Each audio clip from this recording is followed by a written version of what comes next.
Police officers visited this address more than once over the years, often for reasons that appeared routine at the time, yet questions lingered quietly in the background, unanswered and largely unnoticed.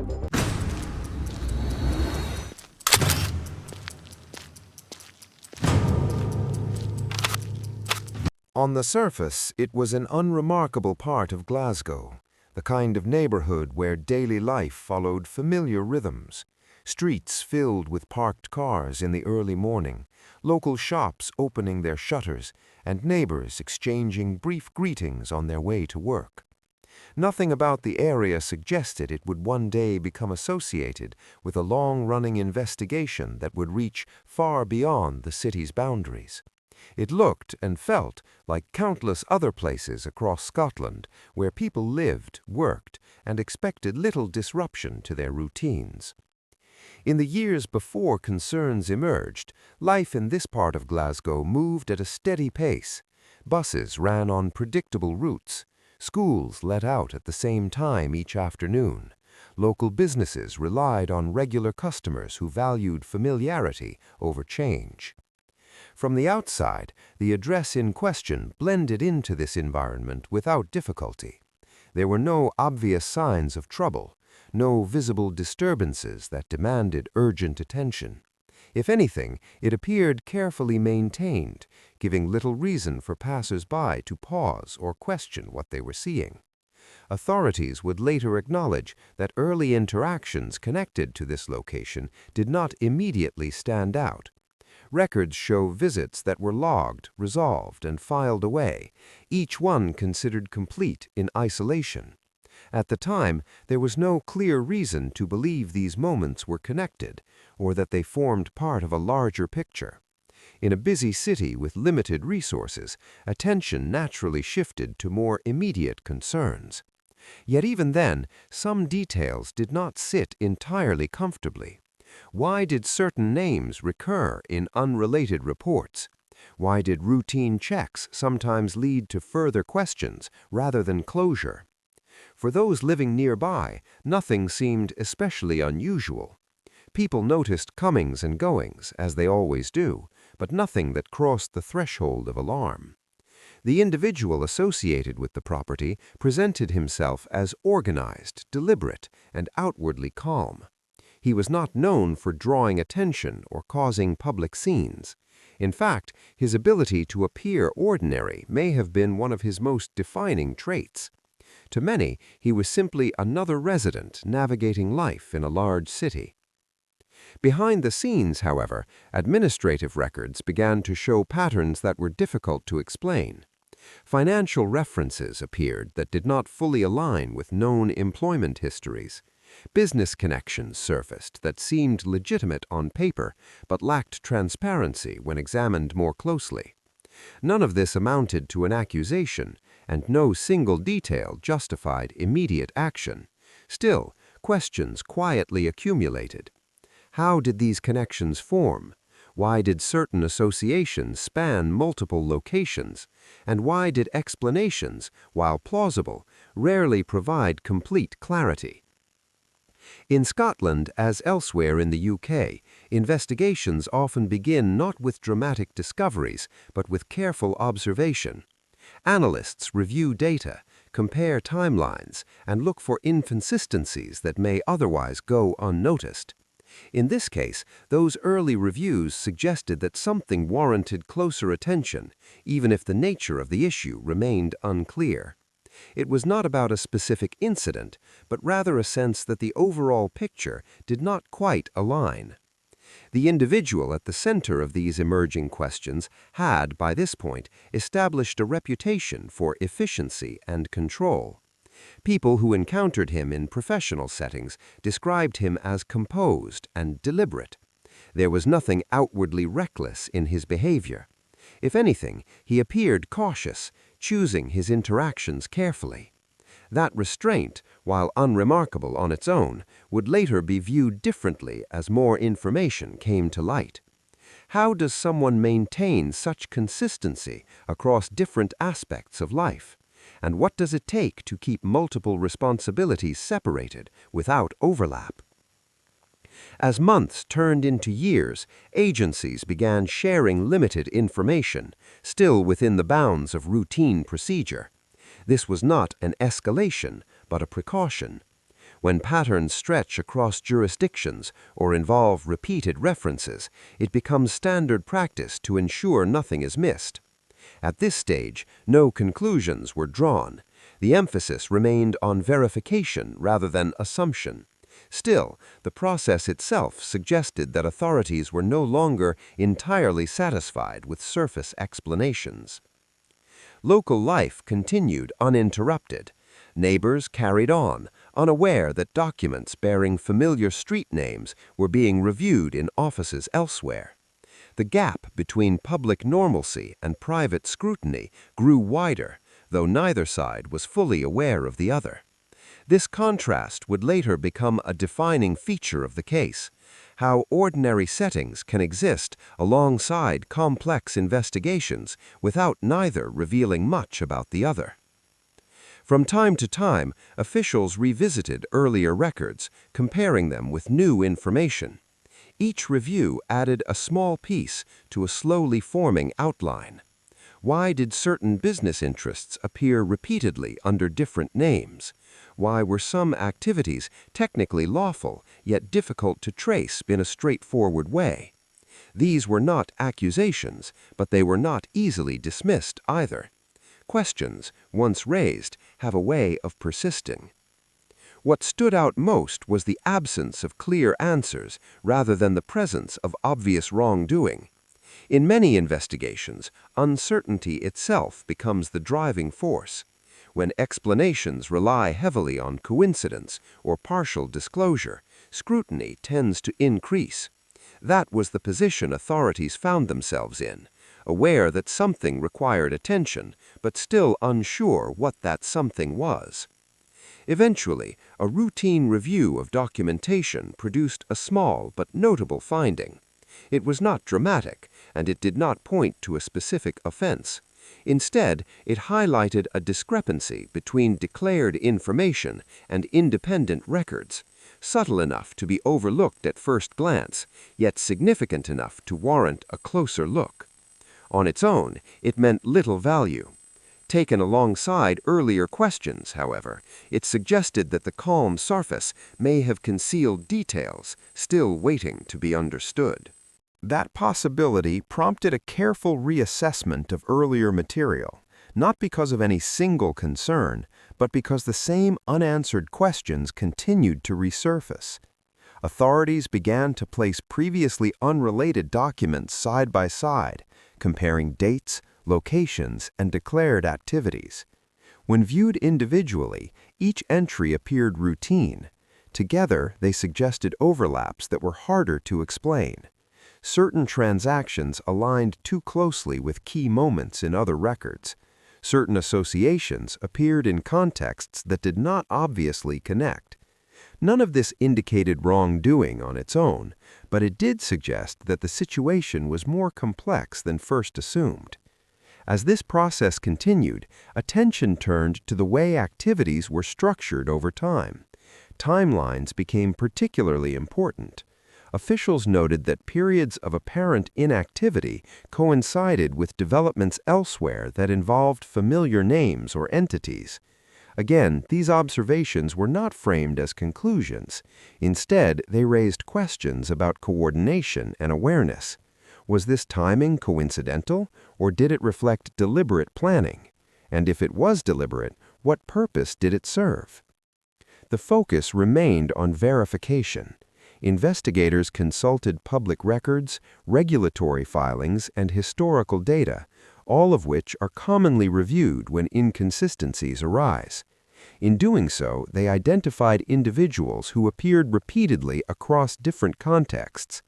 These people were not introduced as suspects, nor were assumptions made about their intentions. They were simply points of reference, appearing in multiple places where a single appearance might have been expected. The challenge was understanding why. Some of these individuals had legitimate professional roles. Others were linked through business arrangements that, on paper, complied with existing regulations. Yet when viewed collectively, these connections formed a network that was broader than initially apparent. The question was not whether these relationships were lawful, but whether they had been fully disclosed and accurately represented. Transparency, rather than legality, became the immediate concern. Throughout this period, restraint was maintained. No public statements were made, and no action was taken that would disrupt daily life. This was deliberate. In complex cases, premature intervention can obscure rather than clarify the truth. Instead, analysts continued to build a clearer picture by focusing on behavior patterns rather than isolated events. How often did certain people interact? How did responsibilities shift over time? And why did some roles appear to change without obvious explanation? Geography also played a role. While the original focus remained in Glasgow, references began to emerge that extended beyond the city. Addresses in other parts of the UK appeared in documentation, linked through shared contacts or coordinated activities. This widening scope did not immediately alter the nature of the review, but it did add another layer of complexity. When activity spans multiple locations, even lawfully, it requires a higher degree of coordination. Understanding that coordination became increasingly important.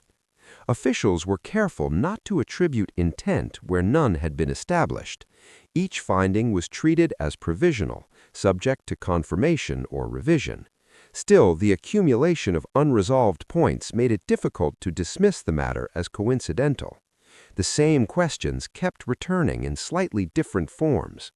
Why did certain explanations rely on informal arrangements rather than documented agreements? Why were some decisions made through intermediaries instead of directly? And why did these patterns persist over such a long period? At this stage, the individual associated with the original address remained outwardly unchanged. There were no visible signs of concern, no alteration in routine that might have suggested awareness of scrutiny. That consistency itself became a point of interest. In many cases, behavior shifts when attention increases, even subtly. Here, there was no obvious adjustment. Was that because there was nothing to adjust, or because routines had been carefully designed to withstand examination? Behind the scenes, communication between agencies increased, still within standard procedural limits. Information sharing allowed for broader context without escalating the situation prematurely. Each agency contributed its perspective, highlighting areas that might otherwise have been overlooked. This collaborative approach is common when issues cross administrative boundaries, and it often serves to clarify whether concerns are isolated or systemic. One emerging theme was the difficulty of tracing certain decision-making processes. Records existed, but they did not always explain why particular choices had been made. This absence of explanation is not unusual in itself, but when it appears repeatedly, it invites further inquiry. Investigators asked whether these gaps were the result of oversight, convenience, or something more deliberate. Without clear answers, the need for closer examination became harder to ignore. Time played a crucial role. The longer the review continued, the clearer it became that these patterns were not confined to a single period. They extended back several years, suggesting continuity rather than anomaly. Continuity implies stability, and stability implies planning. Understanding the nature of that planning became a priority, even as officials remained careful not to draw premature conclusions. Eventually, a meeting was convened to summarize what had been learned so far. The findings were presented plainly, without emphasis or speculation. When viewed together, they showed a consistent picture of interconnected activities that were individually unremarkable, but collectively unresolved. There was still no definitive explanation, but there was also no longer a reasonable basis to treat the matter as routine. It was at this point that officials acknowledged, internally and cautiously, that the situation required closer attention than originally anticipated, not because a specific offense had been identified, but because the existing explanations no longer adequately accounted for the patterns observed. The decision was not dramatic, nor was it public. It was simply a recognition that the questions raised could not be answered without a more focused and sustained examination. That recognition led to a broader review of information that had, until then, been considered peripheral. What had started as a focused examination of records linked to a single address now widened to include related activities across other parts of the UK. This was not an escalation in the traditional sense, but a necessary adjustment. When patterns extend beyond one location, understanding them requires a wider frame of reference. Administrative processes were the first to expand. Additional records were requested through established legal channels, ensuring that each step remained proportionate and justified. Licensing information, company registrations, and historical filings were compared across different regions. The aim was consistency. If activities were legitimate and accurately reported, the same explanations should hold true regardless of where they appeared. Where differences emerged, they were noted carefully, without interpretation. As this material was reviewed, it became apparent that some connections were not confined by geography. Individuals previously identified through local documentation appeared in records elsewhere, sometimes linked through intermediaries rather than directly. These links were not hidden, but they were indirect enough to avoid immediate notice. This raised further questions about coordination. How were these relationships maintained across distance, and why did they rely on similar structures in different places? Legal oversight remained central throughout this phase. Each request for information was assessed to ensure it met statutory requirements. There was no assumption that wider involvement implied greater concern. Instead, the focus remained on clarity. Authorities needed to understand whether the same explanations could reasonably account for activity in multiple locations, or whether those explanations began to lose coherence when applied more broadly. Information sharing increased accordingly. Agencies responsible for different regions contributed contextual knowledge, highlighting local factors that might explain certain decisions or arrangements. This exchange was deliberate and measured. In complex reviews, collaboration often reveals whether perceived irregularities are simply the result of differing practices or whether they reflect something more consistent and organized. One notable development was the appearance of recurring timelines. Certain events, while lawful on their own, seemed to align across locations in ways that suggested coordination rather than coincidence. Again, this was not presented as evidence of intent, but it did challenge earlier assumptions that activities were independent. When similar patterns repeat across different settings, they invite closer examination of how decisions are made and communicated. Intelligence gathering, in this sense, remained non-technical and observational. It involved listening, comparing, and verifying rather than intervening. Reports from different sources were assessed for consistency, not for impact. The goal was to determine whether the same narrative could reasonably explain all available information. Increasingly, that narrative appeared strained. A significant moment came when a newly reviewed document clarified the timing of several previously unexplained actions. This clarification did not resolve the questions. Instead, it linked them more closely than before. What had once appeared sequential now appeared connected. This altered the overall understanding of the situation, suggesting that the review could no longer proceed as a collection of separate issues. With that realization, officials acknowledged that the direction of the examination had changed. The focus was no longer on reconciling individual discrepancies, but on understanding how and why they fit together. It was a subtle shift, but an important one, marking the point at which the matter moved from routine administrative review toward a more structured and comprehensive investigation. That change in direction required a careful recalibration of how the work was carried out. Oversight mechanisms were strengthened, not to accelerate outcomes, but to ensure that every step met legal and ethical standards. When reviews become more comprehensive, safeguards become even more important. Decisions were documented in greater detail, and each request for information was cross-checked to confirm that it was necessary, proportionate, and justified by what was already known. Coordination between law enforcement bodies increased in a structured way. Rather than informal exchanges, communication followed established protocols designed to prevent duplication and misinterpretation. Each agency retained responsibility for its own remit while contributing to a shared understanding of the broader picture. This approach reduced assumptions and ensured that conclusions, when eventually reached, would be supported by independently verified material. Pressure, in this context, did not take the form of confrontation or urgency. It built quietly through process. As more records were reviewed, fewer explanations remained untested. Timelines were refined, overlaps clarified, and gaps highlighted with greater precision. What once required inference could now be supported by documentation, even if that documentation raised further questions rather than resolving them.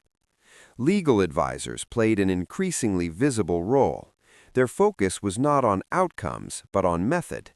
They assessed whether emerging lines of inquiry met the threshold for deeper examination and whether existing information justified additional scrutiny. This layer of review acted as both a guide and a restraint, ensuring that curiosity did not override due process. In complex cases, restraint is often what allows clarity to emerge. Evidence review became more systematic. Material was categorized, revisited, and, where necessary, reassessed in light of new context. This was a slow process by design. Rushed conclusions risk overlooking alternative explanations or misinterpreting coincidence as connection. Investigators remained aware that consistency across records does not automatically imply coordination, and they treated each apparent link with caution. One area that drew particular attention was the flow of decision-making. While outcomes were often documented, the rationale behind them was not always clear. This absence did not imply impropriety, but it did limit understanding. Authorities sought to establish whether this lack of clarity resulted from informal practices, historical record-keeping standards, or deliberate compartmentalization. Each possibility carried different implications, and none were assumed without evidence. As oversight tightened, internal reviews became more frequent. Senior officials were briefed regularly, not to direct the investigation, but to ensure accountability. This transparency served two purposes. It protected the integrity of the process, and it ensured that any future actions could be clearly justified. In matters that may eventually reach public scrutiny, such preparation is essential. Despite this increasing focus, outward conditions remained unchanged. There were no visible signs of enforcement activity, no public acknowledgments, and no disruption to routine life. This continuity was intentional. Maintaining normalcy reduces the risk of influencing behavior or compromising the validity of observed patterns. It also reflects a commitment to fairness, recognizing that review alone does not equate to fault. Patience continued to shape the work. Investigators resisted the temptation to prioritize speed over accuracy, even as the volume of material grew. Each new piece of information was weighed against what was already known, and where contradictions appeared, they were examined rather than dismissed. Contradiction, in many cases, proved more informative than consistency. Safeguards extended beyond legal review. Ethical considerations were revisited regularly, particularly where information touched on individuals not central to the emerging picture. The aim was to limit the scope of examination to what was necessary, avoiding unnecessary intrusion. This discipline helped maintain focus and prevented the review from expanding without justification. As months passed, the accumulation of verified information began to narrow the range of plausible explanations. Certain assumptions that had once seemed reasonable became harder to sustain. Still, no single finding provided resolution. Instead, understanding advanced incrementally, shaped by absence as much as presence. The unexpected moment came during a routine cross-check rather than a targeted search. A previously overlooked administrative record, re-examined for completeness, revealed that a key declaration made years earlier conflicted with independent archival data. The discrepancy was small in appearance, but significant in implication, not because of what it showed, but because of when it occurred. Its timing aligned with several other unresolved points, linking them more directly than any previous finding. This revelation did not conclude the matter, but it changed how everything else was understood. It demonstrated that at least one foundational assumption required revision, and that earlier explanations could no longer be relied upon without question. For the first time, the review produced a concrete point of reference that connected multiple strands, signaling that the investigation was entering a more decisive phase. That shift prompted formal decisions about how to proceed, guided not by momentum but by threshold. Once a discrepancy reaches a point where it can be clearly articulated and supported by verified material, authorities are required to respond within the framework of the law. In this case, that response took the form of structured enforcement steps, carried out deliberately and with oversight. The emphasis remained on accountability rather than confrontation, and on ensuring that any action taken could be clearly explained and justified. Individuals connected to the review were approached through established legal processes. These interactions were conducted calmly and professionally, with clear communication about rights and obligations. There was no public spectacle and no immediate commentary. In the UK system, restraint at this stage is considered essential, both to protect the integrity of proceedings and to ensure fairness for all involved. Any measures taken were proportionate to the information available at the time. As the matter moved into the judicial system, the focus shifted to evidence and procedure. Courts examined documentation, timelines, and declarations in a structured manner, testing whether the material met the required legal standards. This phase was not about narrative or interpretation, but about verification. Each assertion was weighed against records, and each inconsistency was examined within its proper context. The process was methodical, and progress was measured in months rather than days. Throughout these proceedings, language remained careful.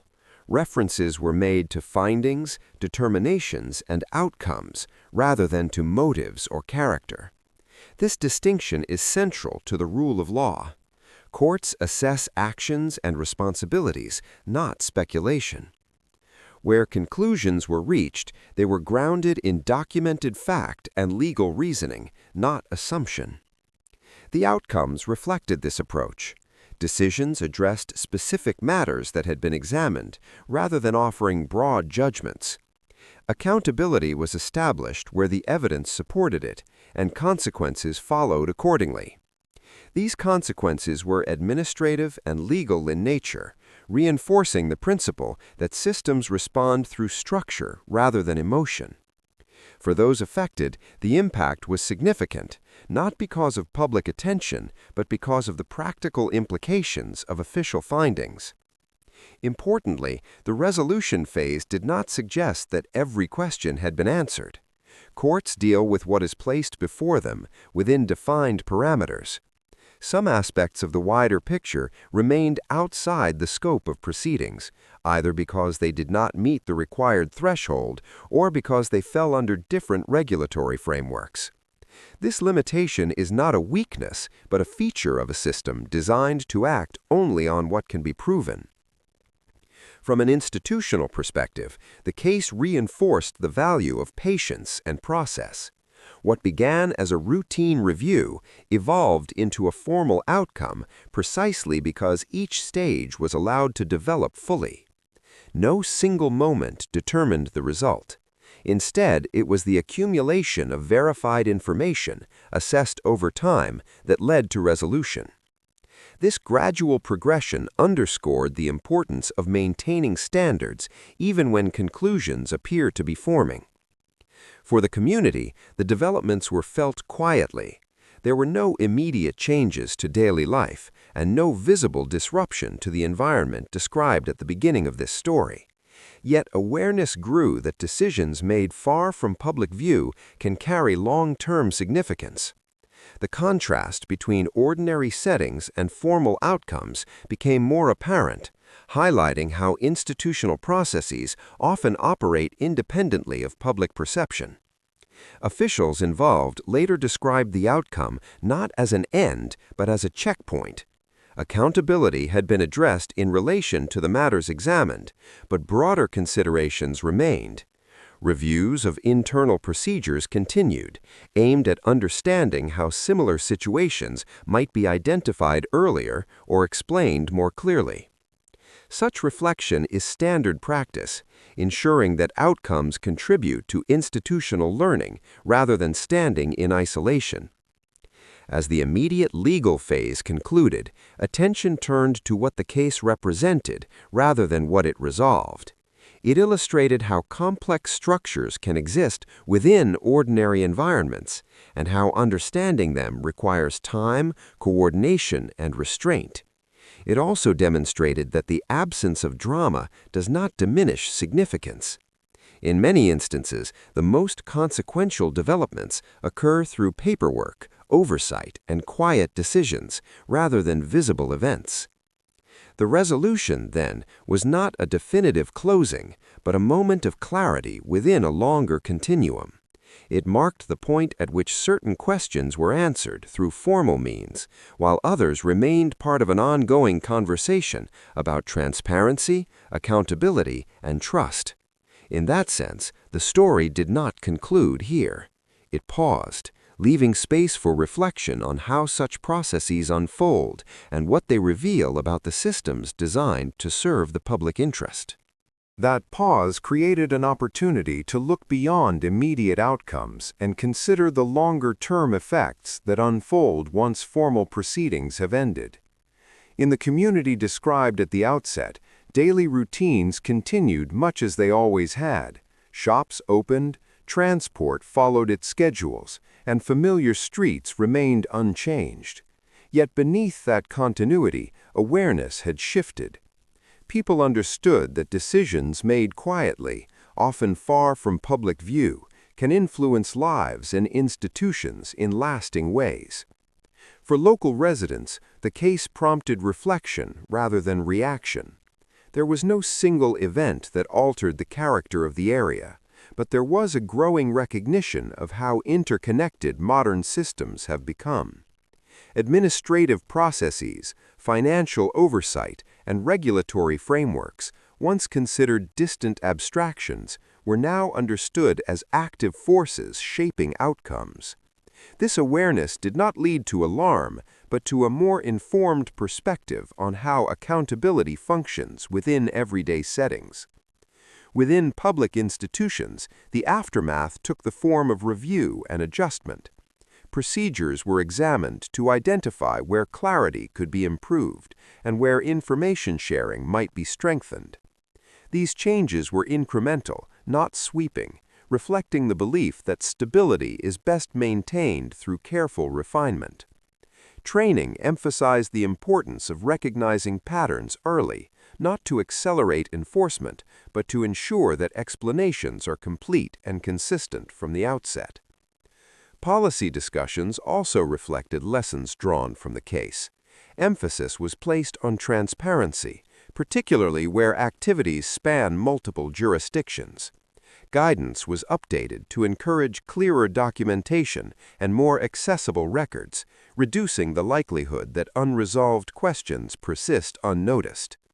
These measures were framed as preventative, designed to support compliance and understanding, rather than to impose additional burdens. The case also influenced how similar situations are approached.